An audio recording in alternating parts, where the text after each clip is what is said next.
आज हम बेटा बात करेंगे कैपिटल गेन के ऊपर। सो इन दिनों में हम क्या पढ़ रहे हैं, हम इनकम टैक्स के कुछ थ्योरी क्वेश्चन देख रहे हैं कि बाय द वे अगर इनकम टैक्स के पेपर में कुछ थ्योरी आ जाए तो थोड़ा बहुत आप लिख पाएँ। अगेन क्वेश्चन की थ्योरी में सिंपल आपको नहीं पढ़ा रहा कि कैपिटल गेन क्या होता है वगैरह। कुछ क्वेश्चंस आएंगे, उनके मैं जवाब दूंगा उन जवाबों से ही आप रूल समझ लेना कि उसका रिलेटेड रूल क्या होता है। ठीक है बेटा, चलिए जी शुरू कर लेते हैं। आज का अपना टॉपिक रहेगा कैपिटल गेन। उससे पहले मैं बता दूं, ब्रॉड वे में इनकम कमाने के 5 तरीके होते हैं। या तो कोई व्यक्ति इनकम टैक्स मानता है, या तो कोई व्यक्ति जॉब करके पैसा कमाएगा, फिर जॉब कहीं पे भी कर सकता है, या व्यक्ति बिजनेस करके पैसा कमाएगा, बिजनेस बहुत तरह के होते हैं, या व्यक्ति रेंट किराए से इनकम कमाता है, कोई बिल्डिंग होगी उसे वो किराए पे दे देगा और इनकम कमाएगा। ऐसे ही बता दूं, अगर केवल आप ज़मीन किराए पे देते हैं तो वो इनकम अदर सोर्स में मानी जाती है, और अगर कोई ढांचा स्ट्रक्चर आप किराए पे देते हैं तो वो इनकम हाउस प्रॉपर्टी में जाती है। इसी तरह अगर आप कोई परचेज सेल करते हैं, कोई प्रॉपर्टी आपने परचेज़ की और ऊँचे दामों पर सेल की, तो कैपिटल गेन चैप्टर होता है जो आज का अपना चैप्टर है। और इसके अलावा अगर कोई इनकम है तो वो अदर सोर्स में कवर होती है। तो इंटरेस्ट इनकम, डिविडेंड इनकम, ये सब अदर सोर्स में कवर होती है। चलिए तो आज का टॉपिक स्टार्ट हो रहा है। आज का टॉपिक है income from capital gain. Basically क्या है कि आपने कोई प्रॉपर्टी सस्ते में खरीदी और फिर उसे ऊंचे दाम पे बेच दी, तो ये जो गेन हुआ ना, ये जो मुनाफा हुआ, उसे हम कहेंगे कैपिटल गेन। बात इतनी सी है। अब इसके क्वेश्चन देखते हैं। पहला क्वेश्चन ये बोलता है कि what is capital gain. Capital gain किसे कहते हैं? तो देखिए, इनकम टैक्स की भाषा में कहते हैं कि अगर कोई कैपिटल असेट है, देखिए हमारे पास असेट होते हैं, बैलेंस शीट में आपने बहुत सारे असेट देखे हैं, लेकिन इनकम टैक्स में हर असेट कैपिटल असेट नहीं होता। तो इनकम टैक्स के हिसाब से जो कैपिटल असेट है उसको अगर हमने बेचा, सेल किया, और सेल की जगह भी ट्रांसफ़र वर्ड यूज़ होता है कि अगर हमने उसको ट्रांसफ़र किया तो होने वाला गेन या लॉस जो भी होगा वो कैपिटल गेन होगा। अब इसका जवाब देखते हैं। कहता है पूंजी लाभ से आशय गत वर्ष यानी प्रीवियस ईयर यानी जिसका हम असेसमेंट कर रहे हैं, प्रीवियस ईयर में किसी कैपिटल असेट के हस्तांतरण से होने वाला लाभ पूंजी लाभ कहलाता है। The gain arising from the transfer of a capital assets in the previous year is called capital gain. ठीक है, तो 2-3 शब्द हैं। क्या क्या शब्द हैं? प्रीवियस ईयर में ट्रांसफ़र हुआ हो किसका? कैपिटल असेट का, तो गेन होगा कैपिटल गेन। चलिए अगला क्वेश्चन आता है, अल्पकालीन पूंजी संपत्ति से आप क्या समझते हैं? तो देखिए, असेट जो होती है ना, जो हमारे पास होती है और जिसे हम सेल करते हैं, वो या तो होती है शॉर्ट टर्म असेट या वो होती है लॉन्ग टर्म असेट। अगर हमारे पास वो थोड़े समय रही तो शॉर्ट टर्म असेट, और अगर हमारे पास लंबे समय रही तो लॉन्ग टर्म असेट। ठीक है, शॉर्ट टर्म कैपिटल असेट्स और लॉन्ग टर्म कैपिटल असेट्स। बहुत पहले तो क्या था, 3 साल का क्राइटेरिया था। बिल्कुल हर चीज़ पे 3 साल का क्राइटेरिया था कि कोई चीज़ 3 साल से ज़्यादा हमारे पास रही तो लॉन्ग टर्म कैपिटल असेट्स, और 3 साल से कम हमारे पास रही और हमने उसको निपटा दिया मतलब ट्रांसफ़र कर दिया, तो शॉर्ट टर्म असेट्स। फिर एक रूल होता है जिसमें 1 साल चेक होता है, और पिछले फाइनेंशियल ईयर से एक 2 साल वाला रूल भी आया है। तो अब आपके सामने तीनों नियम आ रहे अपन देखेंगे। कहता है अल्पकालीन पूंजी संपत्ति हस्तांतरण की तिथि से पूर्व 36 महीने से अधिक करदाता के पास नहीं रही हो वो संपत्ति। तो अगर कोई एसेट हमारे पास 36 महीने यानी 3 साल भी नहीं रही और हमने ली, 2-2.5 साल रखा और उसे निपटा दिया, तो वो कहलाएगी शॉर्ट टर्म कैपिटल असेट। आगे कहता है शेयर्स भारत में किसी मान्यता प्राप्त स्टॉक एक्सचेंज पर लिस्टेड सिक्योरिटीज़, यूटीआई के यूनिट्स, ज़ीरो कूपन बॉन्ड और 1023D में कवर होने वाले म्यूचुअल फंड यूनिट्स के लिए अवधि 12 महीने है। अब आप समझो, 5 चीज़ों को स्पेशल क्राइटेरिया दिया गया है। जो भी आपके स्टॉक एक्सचेंज में लिस्टेड है सिक्योरिटी, चाहे वो शेयर हो, चाहे डिवेंचर हो, चाहे बॉन्ड हो, कोई भी लिस्टेड सिक्योरिटी अगर है तो उसमें 1 साल का क्राइटेरिया है। इसके अलावा कुछ अलग से याद रख लो, UTI units, mutual fund units, zero coupon bond, इन सब में भी 1 साल का क्राइटेरिया है। अगर जैसे आपने इनको 15 महीने अपने पास रखा तो हम ये मानेंगे कि ये असेट लॉन्ग टर्म असेट है, ना कि शॉर्ट टर्म असेट्स। अगर आपने, जैसे मैं आपको समझाऊं, अगर आपने किसी बिल्डिंग छोड़ो, अगर आपने कहें अगर आपने ज्वेलरी को 15 महीने अपने पास रखा तो वो शॉर्ट टर्म असेट कहलाएगी। लेकिन अगर आपने लिस्टेड शेयर्स को 15 महीने अपने पास रखा तो वो लॉन्ग टर्म कैपिटल असेट्स कहलाएगी। इसी तरह एक नया रूल आया है 2 साल वाला, ये है लैंड एंड बिल्डिंग और अनलिस्टेड शेयर्स। ये आप इनको, लैंड एंड बिल्डिंग को आप इमूवेबल असेट्स बोल दो। इमूवेबल असेट्स और शेयर्स जो अनलिस्टेड होते हैं, इनमें 24 महीने का क्राइटेरिया देखा जाएगा। मैं फिर आपको कंफ्यूज नहीं करना चाहता, फिर बोलता हूँ। अगर आपके पास ज्वेलरी है और आपने उस ज्वेलरी को 30 महीने अपने पास रखा तो वो शॉर्ट टर्म कैपिटल असेट्स कहलाएगी। लेकिन अगर आपके पास कोई प्लॉट ऑफ लैंड है, ज़मीन का टुकड़ा है, उसे आपने 30 महीने अपने पास रखा तो वो लॉन्ग टर्म कैपिटल असेट रखेगा। तो यूँ समझो कि असेट को 3 हिस्सों में बांटा गया है। कुछ असेट्स को 3 साल होल्ड करना पड़ता है, कुछ असेट्स को 1 साल होल्ड करना पड़ता है, और लैंड, बिल्डिंग और अनलिस्टेड शेयर्स को 2 साल होल्ड करना पड़ता है। ठीक है, मैं बार बार ये इसलिए कह रहा हूँ क्योंकि ये बहुत इम्पॉर्टेंट बात है।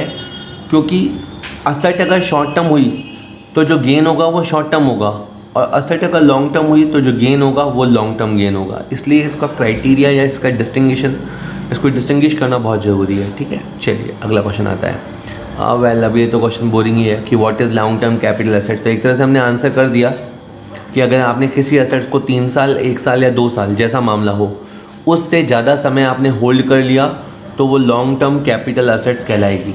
कि सर इससे क्या फ़र्क पड़ जाएगा? देखिए, अगर आपने एक बार ये साबित कर दिया ना कि असेट लॉन्ग टर्म असेट है तो आपको इंडेक्सेशन बेनिफिट मिलता है। अब कैसे मिलता है, इसके लिए आपको प्रैक्टिकल नॉलेज होनी चाहिए। तो ये थ्योरी, इनकम टैक्स कोई कहता है थ्योरी पढ़ा दो, मान लो कोई स्टूडेंट कहता है थ्योरी पढ़ा दो, तो थ्योरी क्या पढ़ा दी जाए, अनलेस उसको प्रैक्टिकल आता हो, थ्योरी बहुत समझ में नहीं बैठती। ठीक है ना, तो इसलिए थोड़ा बहुत तो इनकम टैक्स प्रैक्टिकल देखना ही चाहिए। थ्योरी उसको सपोर्ट करती है, उसको समझने में क्लैरिटी देती है, पर बिना प्रैक्टिकल समझे तो बहुत कम वो समझ में आती है। क्या, आप जितना सुनना चाहें सुनिए। जो संपत्ति 36 महीने से ज़्यादा हमारे पास रही हो, 3 साल का रूल तो फ्लैट रूल है कि 3 साल से ज़्यादा किसी भी एसेट्स को आपने रख लिया तो वो तो लॉन्ग टर्म एसेट हो ही गई। और इन मामलों में जीरो कूपन बॉन्ड, वापस एक बार नाम दोहरा लेते हैं, zero coupon bond, UTI units, mutual fund units, listed securities, इन सब के मामले में 12 महीने का क्राइटेरिया है कि 12 महीने से ज़्यादा रख लोगे तो लॉन्ग टर्म एसेट हो जाएगा। इसके बाद लैंड एंड बिल्डिंग और अनलिस्टेड शेयर्स, इनमें 24 महीने का क्राइटेरिया है, 2 साल का क्राइटेरिया है। 2 साल से ज़्यादा रख दोगे तो वो लॉन्ग टर्म कैपिटल एसेट हो जाएगा। चलिए अगला क्वेश्चन आता है, शॉर्ट टर्म कैपिटल गेन और लॉन्ग टर्म कैपिटल गेन में अंतर बताइए। कि चलो अगर गेन है, एक को अपन बोलते हैं STCG, एक को बोलते हैं LTCG, दोनों में अंतर क्या है? तो देखो LTCG पर लगता है टैक्स 20%, LTCG पे सीधी टैक्स की रेट है 20%, उसका सेक्शन अलग है, सेक्शन 112 है। और STCG जो होता है ना, वो आपकी इनकम में जुड़ेगा और फिर हो सकता है टैक्स ना लगे, हो सकता है 10% लगे, 20% लगे या टैक्स 30% लगे।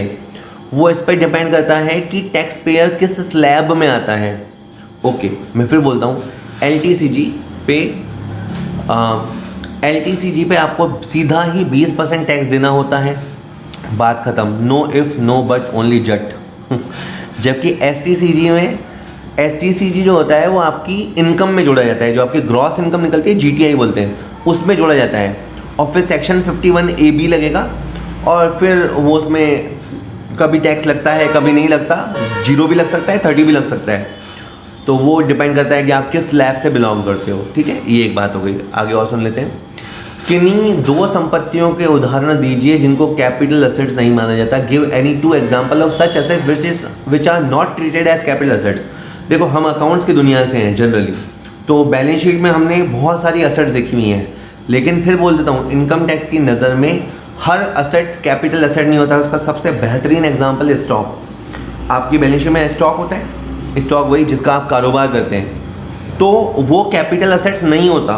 इसका मतलब है कि अगर कोई व्यक्ति स्टॉक बेचेगा और अगर उसे गेन होगा तो उसे STCG या LTCG नहीं कहा जाएगा। क्योंकि मैं आपको बताऊं, STCG या LTCG कहलाने के लिए पहले कैपिटल असेट साबित होना ज़रूरी है। कैपिटल असेट होगा और उसका ट्रांसफ़र होगा तो कैपिटल गेन अराइज होगा। स्टॉक कैपिटल असेट्स नहीं होता। इसी तरह मैं आपको एक छोटा एग्जांपल देता हूँ, जमीन, प्लॉट। अब आप समझो आपने बैलेंस शीट में शो कर रखा है लैंड। अब लैंड अगर अर्बन एरिया में है, अर्बन एरिया मतलब शहरी क्षेत्र में है, शहरी क्षेत्र में है तो वो कैपिटल असेट है। तो फिर आगे की कहानी शुरू हो गई, कैपिटल असेट्स है, उसे बेचोगे तो कैपिटल गेन अराइज होगा। लेकिन अगर कोई रूरल एरिया में लैंड है, कोई रिमोट एरिया में ज़मीन है, तो वो कैपिटल असेट नहीं है।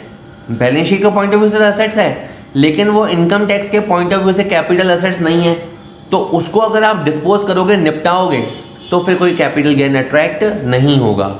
इसलिए आपके लिए जानना ज़रूरी है। और मैं आपको बताऊँ, गुडविल, गुडविल हम जानते हैं बैलेंस शीट के असेट साइड में आता है, बचपन से याद करते हैं, इंटेंजिबल असेट्स है।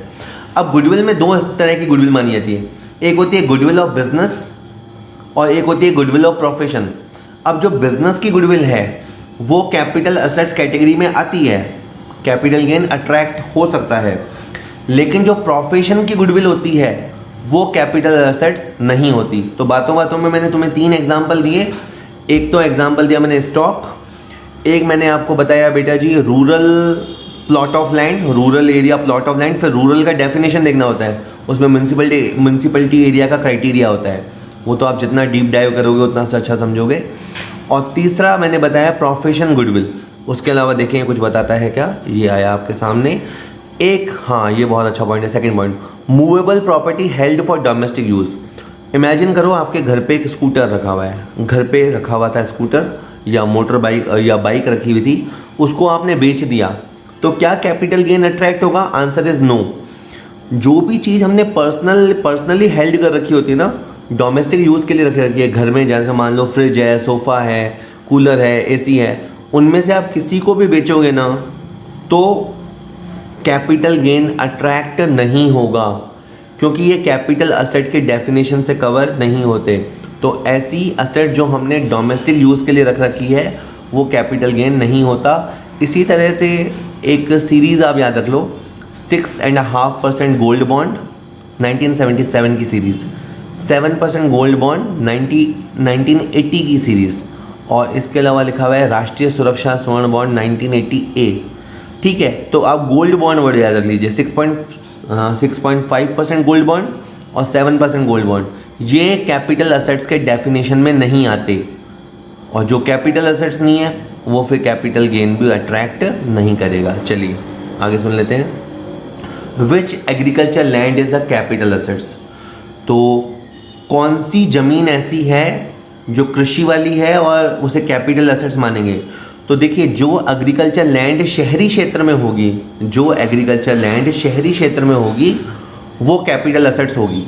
ठीक है, ये इसका आंसर है। तो अब देखते हैं, शहरी क्षेत्र में स्थित कृषि भूमि पूंजी संपत्ति होती है। Agriculture land situated in an urban area is a capital asset. Okay, next question is, ऐसे व्यवहारों के 2 उदाहरण दीजिए जिनमें यद्यपि संपत्ति का हस्तांतरण होता तो है परंतु अधिनियम की धारा 47 के तहत उनको ट्रांसफ़र नहीं माना जाता। बहुत ही अच्छा क्वेश्चन है। देखिए, पहले आप एक बेसिक बात समझो, आपके पास ज्वेलरी है, वो आपने बेच दी, तो कानून की नज़र में इसको बोलते हैं ट्रांसफ़र करना। तो आप तो चूंकि ज्वेलरी कैपिटल असेट्स है और आपने ट्रांसफ़र किया तो कैपिटल गेन हुआ होगा और उसका कैलकुलेशन होगा, बरोबर।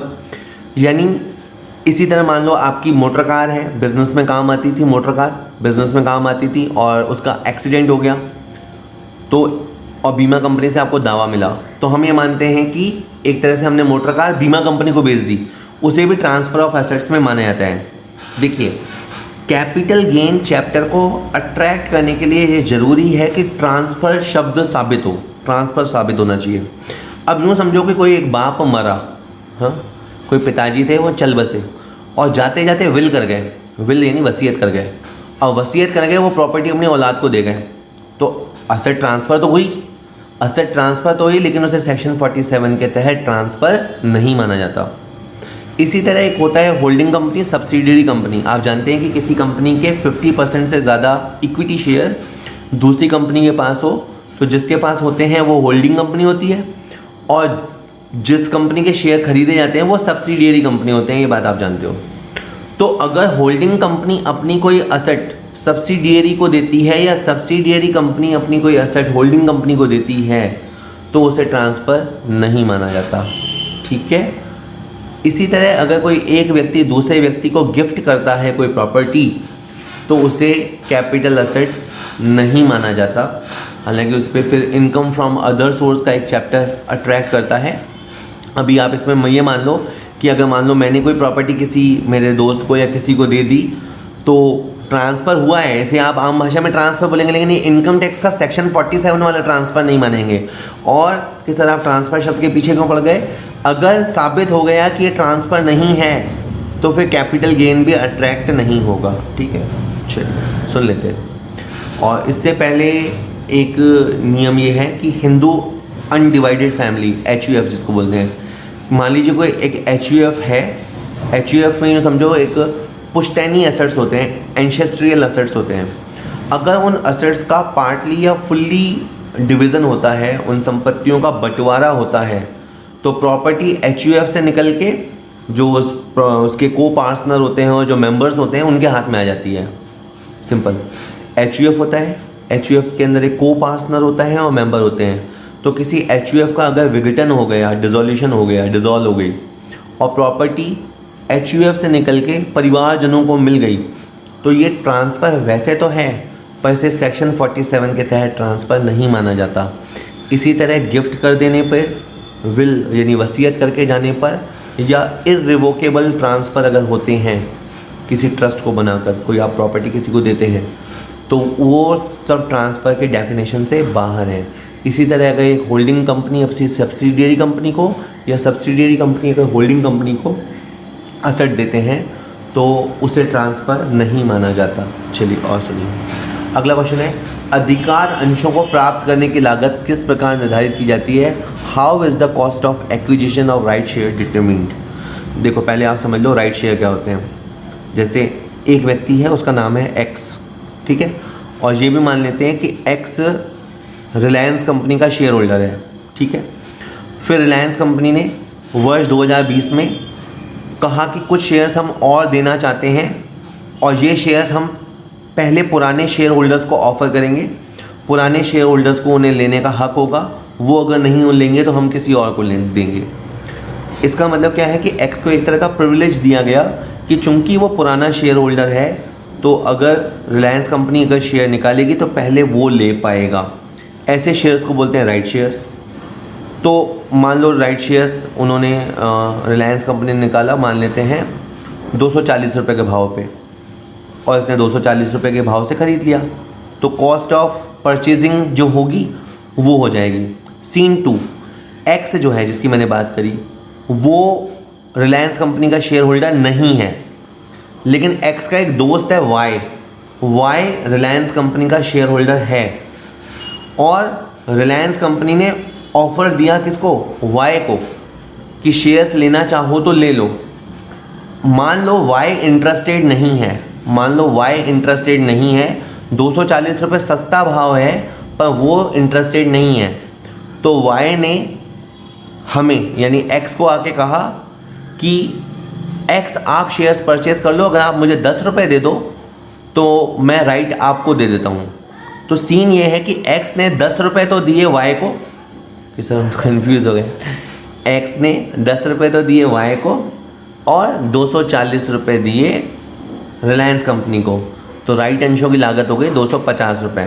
तो अगर आप एग्जिस्टिंग शेयर होल्डर हो, अगर आप वर्तमान शेयर होल्डर हो, तो राइट ऑफर सीधा आपके पास आएगा, राइट सीधा आपको मिलेगा। आप जो पैसे देंगे वही आपकी लागत होगी, कॉस्ट ऑफ इशू ही आपके लिए, या जो प्राइस ऑफ इशू होगा वही आपके लिए कॉस्ट ऑफ राइट शेयर होगी।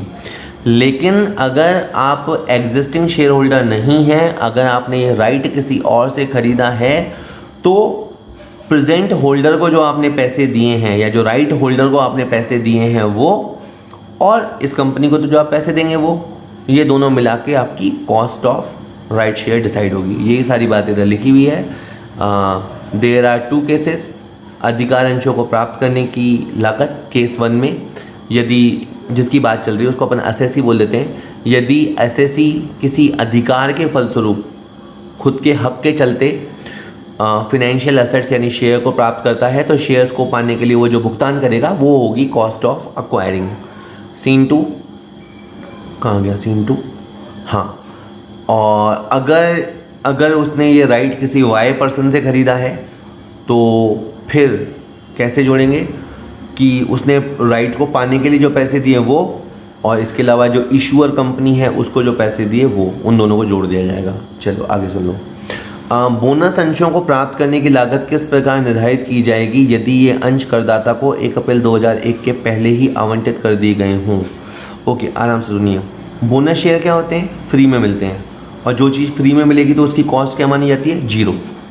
अगर मान लो मैं शेयर होल्डर हूँ और मुझे शेयर्स मिले, मान लीजिए 2008 में मुझे शेयर्स मिले, तो उसकी कॉस्ट क्या मानी जाएगी? 0।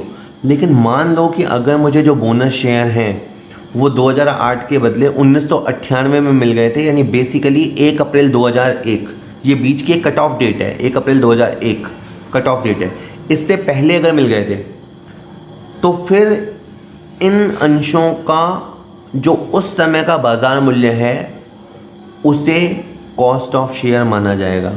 सर नहीं समझ में आता। बोनस शेयर की कॉस्ट जनरली 0 होती है, लेकिन अगर बोनस शेयर 1 अप्रैल 2001 से पहले पा लिए गए हों तो 1 अप्रैल 2001 के दिन का जो फेयर मार्केट वैल्यू होगा वो कॉस्ट ऑफ बोनस शेयर माना जाएगा। ठीक है, ये नियम है। अगेन प्रैक्टिकल पढ़ा हुआ होगा तो काफ़ी ठीक रहता है। ये आप आंसर देख लीजिएगा। ठीक है, स्क्रीनशॉट खींच के भी याद कर सकते हैं। चलिए आगे है। एक पूंजी संपत्ति को प्राप्त करने की निर्देशित लागत कैसे ज्ञात की जाती है? निर्देशित में एक ही मात्रा भी आती है। How is the indexed cost of acquisition of a capital asset? देखो एक बात सिंपल फंडा समझ लो। आपके पास एक प्लॉट है और आपने उसे 10 लाख में ख़रीदा था और 20 लाख में बेचा। मान लो 10 लाख में ख़रीदा और 20 लाख में बेचा, तो जो 20 लाख में बेचा उसे तो बोलोगे आप सेलिंग प्राइस। 10 लाख में तुमने इसे ख़रीदा था वो उसको बोलते हैं कॉस्ट। लेकिन इनकम टैक्स में कॉस्ट को हम इंडेक्स्ड करते हैं, कॉस्ट को हम प्रेजेंट कॉस्ट में कन्वर्ट करते हैं। कैसे करेंगे सर? कॉस्ट लिखो, इनटू का निशान लगाओ, इनटू आप ऊपर की तरफ रखेंगे CII of transfer year, cost inflation index of transfer year, और बटे हुए में आप रखेंगे अपॉन में cost inflation index of purchase year.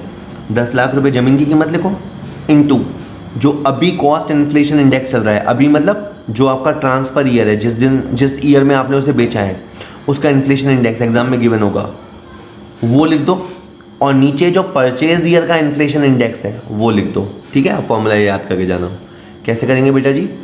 जो आपकी कॉस्ट है, पहले कॉस्ट ले लो जो भी है 10 लाख मैंने बताया, जैसे multiply CII of year of transfer divided by CII of year of purchase.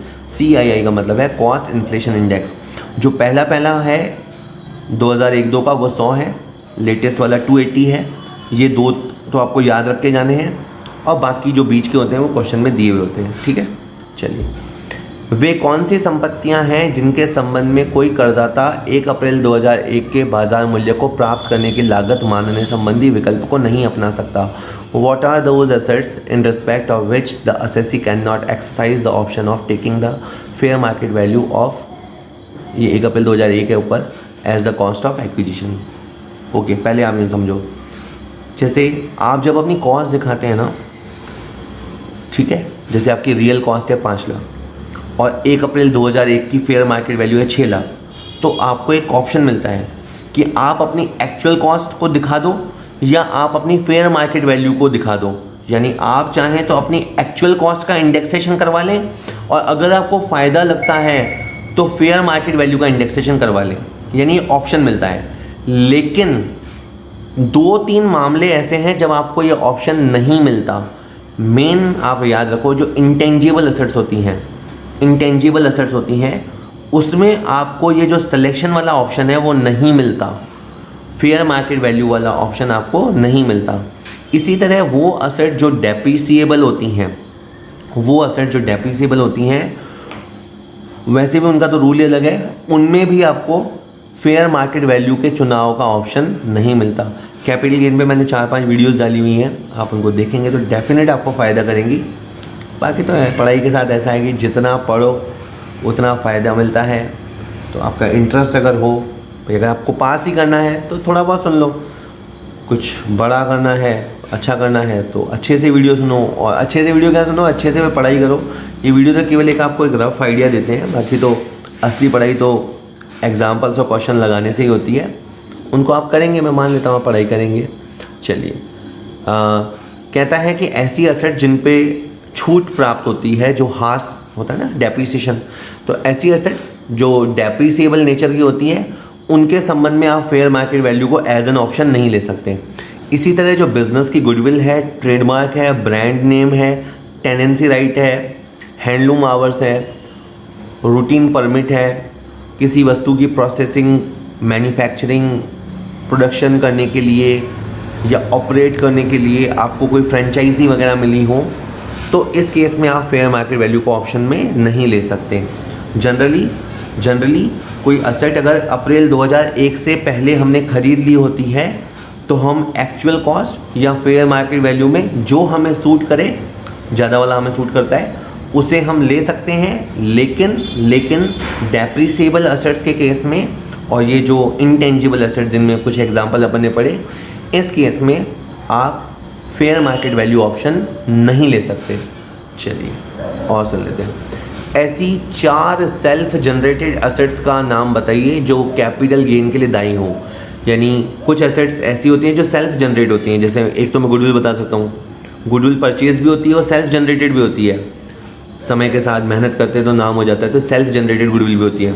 इसी तरह टेनेंसी राइट होता है कि सर टेनेंसी राइट क्या, आप किसी के मकान में रहे, 10 साल रहे, 15 साल रहे, 20 साल रहे, और फिर आपने कहा कि मैं मकान तेरा तभी खाली करूँगा जब तू मुझे इतने लाख रुपए देगा, तो ये एक तरह से आपका क्या क्रिएट हो गया, टेनेंसी राइट। तो ये कुछ नाम बताने वाला है आपको कि goodwill, tenancy right, trademark, brand name, share of partner in a firm, right to subscribe the share, जैसे राइट ऑफर। हाँ, तो कुछ असेट्स ऐसी होती हैं जो ऑटोमेटिक क्रिएट होती है। 3 एग्जांपल मैं वापस बताना चाहूँगा, गुडविल, टेनेंसी राइट, और जैसे अभी थोड़ी देर पहले वाई को मिला था ना, राइट ऑफर मिला था, फिर वाई ने वो राइट ऑफर हमको दिया, 10 रुपये चार्ज किए, तो ये 10 रुपये उसको बैठे बैठे फोकट ही मिल गए।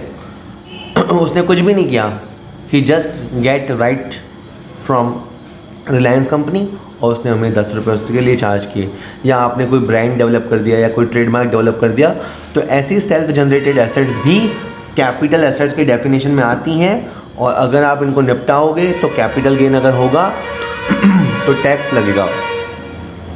चलिए, give example of such self generated asset the capital gain of which is not chargeable to tax. और वापस देखो कितना स्पेसिफिक क्वेश्चन पूछा है कि असेट होनी चाहिए ऐसी जो सेल्फ जनरेटेड हो, लेकिन अगर उसको बेचेंगे ना तो कैपिटल गेन नहीं लगना चाहिए। तो ऐसी एक ही चीज़ है, वो है प्रोफेशन की गुडविल। प्रोफेशन की गुडविल वो सेल्फ जनरेटेड होती है और उसे हम कैपिटल असेट्स नहीं मानते, अतः फिर कैपिटल गेन भी अट्रैक्ट नहीं होगा। ठीक है, चलिए थोड़े से क्वेश्चन हो रहे हैं ऐसे कैपिटल। अब आप कहेंगे सर हमको तो इतना कोई याद नहीं हो रहा है वगैरह, तो आप 2 बार सुन लीजिए या आपने खुद के एक बार नोट्स पढ़ लीजिए। और सही में तो सच बताऊँ समझ में तभी आता है जब आपने कुछ एक क्वेश्चंस लगाए हुए हों, 10, 20, 50 क्वेश्चन आपने कर रखे हों, तो आपको ये मेरी बातें सारी समझ में आएंगी और आपको लगेगा कि सर आप बिना वजह इतना बोल रहे हो। ऐसी कैपिटल एसेट्स के 2 उदाहरण दीजिए जिनके प्राप्त करने की लागत 0 होती है। तो ऐसी एसेट्स जो फ्री में मिलती हैं, तो ये तो बड़ा सिंपल था, जैसे सेल्फ जनरेटेड एसेट्स हो गया, गुडविल हो गया, सेल्फ जनरेटेड गुडविल हो गया, राइट हो गया, इनकी लागत 0 होती है। तो ये देखें क्या आंसर देता है, बोनस शेयर। बिल्कुल सही बात है, बोनस शेयर फ्री में मिलते हैं, उसकी कोई लागत नहीं लगती, बैठे बैठे अपने को अंश मिल जाते हैं। या right to subscribe the share, है ना, right to subscribe the share, ये भी आपको कंपनी की तरफ से फ्री में मिलता है। ठीक, चलिए, किन्हीं 2 अल्पकालीन पूंजी लाभों का उल्लेख कीजिए जो निर्धारित शर्तों की पूर्ति करने पर कर मुक्त होते हैं। तो STCG कह रहा है होना चाहिए, और लेकिन बाद में वो एग्जेम्प्ट हो जाए, यानी शॉर्ट टर्म कैपिटल गेन हो और बाद में अगर हम शर्तें पूरी कर दें तो वो एग्जेम्प्ट हो जाए। चलो उसका आंसर देख ही लेते हैं। ओके, एक तो ये कहता है UTI यूनिट्स, तो अगर आपने UTI यूनिट्स को बेचा तो 1033 के तहत वो एग्जेम्पशन मिलेगा। और अगर आपके पास शहरी कृषि भूमि है, उसमें नियम ये होता है कि अगर आपके पास शहर में एग्रीकल्चर लैंड है और उस पर आप खुद या आपके माता पिता खेती कर रहे हो और वो शहरी कृषि भूमि आप बेचते हैं तो कैपिटल गेन एग्जेम्प्ट होता है। ठीक है, जैसे मान लो आपने कोई ज़मीन है, सिंपल बताता हूँ, कोई ज़मीन है शहर में है और आप 2 साल से खेती कर रहे हैं, आप कर रहे हैं, आपके घर वाले खेती कर रहे हैं, ठीक है, और आपने उसे बेच दिया, ठीक है, बेच दिया, तो जो कैपिटल गेन होगा वो 1037 के तहत एग्जेम्प्ट होगा, सब्जेक्ट टू, शर्त ये होती है कि फिर आपको वापस से ज़मीन खरीदनी पड़ेगी, कृषि भूमि, वो आप चाहो तो शहर में खरीदो, चाहे तो आप गांव में खरीदो, कहीं पे भी खरीदो, तो आप वो खरीदोगे तो आपके ये लाभ एग्जेम्प्ट हो जाएंगे। ठीक है, इसके बाद ये कहता है शॉर्ट टर्म कैपिटल गेन की गणना कैसे होती है। देखो मोटे तौर पे गेन यूँ ही निकालते हैं, एक होता है सेलिंग प्राइस और एक होता है परचेज प्राइस, उन दोनों का जो गैप होता है वही गेन होता है, और ज़्यादा से ज़्यादा खर्चे होते हैं उनको भी घटा देना, मोटे तौर पे बात ये है। बाकी तो अब इसका परफॉर्मा ये है कि जैसे आपने किसी चीज़ को, मान लेते हैं ज्वेलरी, आपने ज्वेलरी को 1.5 साल रखा और बेचा, ठीक है, 4 लाख में बेचा, तो ऊपर आ गया 4 लाख, बेचते समय 10,000 का खर्चा हुआ, ब्रोकर को दिए, तो आपके पास कितने आए 390, और आपने ज्वेलरी ली कितने में थी 3 लाख में, तो 3 लाख की ज्वेलरी को आपने एक तरह से 4 लाख में बेचा, तो 1 लाख का मुनाफा हुआ और 10,000 खर्चा हुआ, तो नेट काट पीट के 90,000 रुपये का 90,000 का STCG आ गया। STCG में उसके बाद 54B, 54D, 54G, 54GA, ये कुछ एक एग्जेम्पशंस होती हैं, वो कंडीशनल होती हैं, कंडीशन देख के लगती हैं, तो आप पहले 90,000 तक का हिस्सा याद कर लो, बस काफ़ी रहेगा। ठीक है, चलिए अब ये पूछा है LTCG की गणना कैसे होती है। LTCG में भी यही होता है, परचेज प्राइस देखो, सेलिंग प्राइस देखो, लेकिन जो परचेज प्राइस होता है ना उसको हम प्रेजेंट कॉस्ट में कन्वर्ट करते हैं, जो मैंने फॉर्मूला बताया ना, उसमें जो आपकी कॉस्ट होगी मल्टीप्लाई CII बेचने वाले वर्ष का और अपॉन में लगता है CII खरीदने वाले वर्ष का। इससे क्या होता है, पुरानी कॉस्ट करंट कॉस्ट में कन्वर्ट हो जाती है और उसको इंडेक्स्ड कॉस्ट बोलते हैं। बाकी सारा वही है, आप एग्जांपल देख लो वाले, जैसे आपने मान लो आपने कोई बिल्डिंग है वो 10,20,000 में बेची, ठीक है, उसमें 20,000 आपका खर्चा हो गया, तो आपके हाथ में कितना आया 10 लाख, और बिल्डिंग की इंडेक्स्ड कॉस्ट ले लो, और अगर आपने कभी इम्प्रूवमेंट किया हो, जैसे आपके पहले ग्राउंड फ्लोर था और फिर आपने एक कमरा और बनवा लिया, तो एक कमरा और बनवा दिया तो उसको बोलते हैं कॉस्ट ऑफ इम्प्रूवमेंट। तो 10 लाख तो है सेलिंग प्राइस और 7 लाख आपकी कॉस्ट है, 3 लाख। बेसिकली आप बात याद रखना कि STCG लेते समय अपन कॉस्ट वर्ड यूज़ करते हैं और LTCG लेते समय अपन इंडेक्स्ड कॉस्ट वर्ड यूज़ करते हैं, और इसके बाद एग्जेम्पशंस होती हैं, वो एग्जेम्पशंस आप क्लेम कर सकते हैं। और ये ऑलमोस्ट लास्ट क्वेश्चन आ रहा है, what is the capital gain account scheme 1988। देखो मोटे तौर में नियम ये है कि आपके पास कोई बिल्डिंग है, आपने उसे बेचा, कहानी बता रहा हूँ, एक एग्जांपल, बिल्डिंग थी, आपने उसे बेचा और आपको कैपिटल गेन हुआ, तो गवर्नमेंट कहती है कि भाई अगर कैपिटल गेन पे आप टैक्स देना नहीं चाहते तो आप एक और मकान खरीद लो। जैसे आपने मकान बेचा तो आप एक और मकान ले लो, आप एक और मकान ले लोगे तो आपके ऊपर टैक्स नहीं लगेगा। अब मान लो कि कोई व्यक्ति है वो मकान खरीदना चाहता है या मकान बनवाना चाहता है, लेकिन उसे अच्छा मकान नहीं मिल रहा, वो इन्वेस्टमेंट करना चाहता है, टैक्स से बचना चाहता है, लेकिन उसे अच्छा मकान मिल नहीं रहा, तो फिर उसके लिए एक रास्ता ये निकाला कि कोई बात नहीं, तू ऐसा कर कि तब तक पैसा बैंक में एक स्पेशल खाता खोल के जमा करा दे।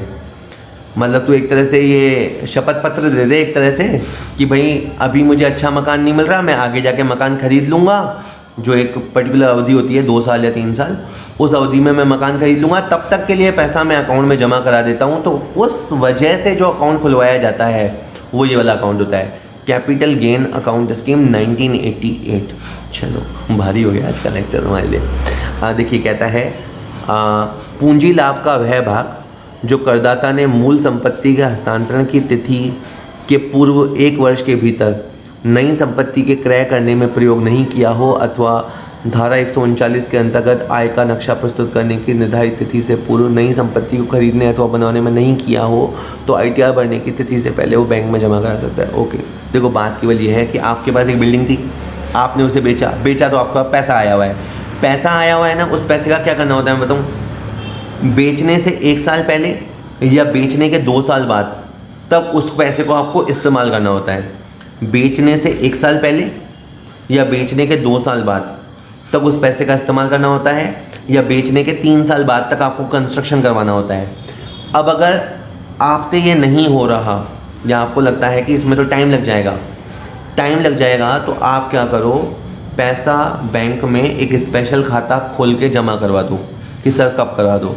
तो मैं आज आखिरी बार बता रहा हूँ आपको बात, अभी जो वर्ष चल रहा है वो है 20-21, जब तुम्हारा ग्रेजुएशन चल रहा था तरीके से वो था 19-20, तो आपका संबंधित फाइनेंशियल ईयर हुआ 18-19। 18-19 की लास्ट डेट होती है 31 मार्च 2019 और ITR भरने की तारीख होती है जुलाई 19 या सितंबर 19। तो आपको ये पैसा ITR भरने की जो लास्ट डेट होती है उससे पहले अकाउंट में जमा करा देना चाहिए अगर आप कर में छूट चाहते हो तो। चलो सर फट गया तुम्हारा, बाय।